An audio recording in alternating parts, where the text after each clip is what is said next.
I found out my husband was cheating on me at 11:26 p.m. on a Wednesday, right after we'd finished arguing about the color of our new couch. He blurted it out, said he'd been sleeping with someone from work, that it only happened twice, that it meant nothing.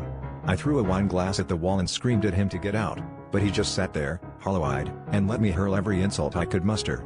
My hands shook so badly I nearly dropped my wedding ring as I wrenched it off, but I was too busy cataloging every lie he'd ever told to notice the way he kept glancing at the clock.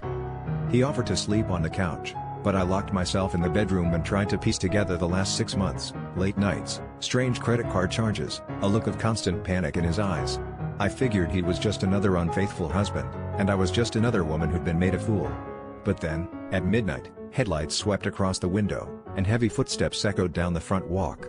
I watched from the upstairs window as two men in uniforms marched up to our door, clipboards in hand, and started knocking, hard, like they owned the place.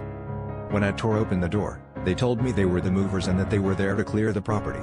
My husband appeared behind me, pale as a ghost, mumbling something about a misunderstanding. I demanded answers, but he wouldn't look me in the eye. The truth ripped out of him in pieces. He'd lost our house gambling. Not just the savings, everything. He'd kept it hidden for months, spinning stories about work bonuses and investments, and when the deadline finally came, he'd panicked and thrown out the infidelity as a smoke bomb, hoping I'd be so furious I wouldn't notice the eviction notice taped to the fridge. I stood in the foyer, barefoot and shaking, surrounded by boxes I didn't remember packing, the life I'd built dissolving in front of me.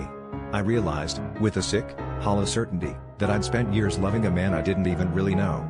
The cheating, the lies, the house, every betrayal layered over the last, until I couldn't tell where his secrets ended and my denial began. As the movers started carrying out our things, I wondered if I was angry at him for ruining everything, or at myself for ignoring the signs that something far worse than an affair was lurking just beneath the surface.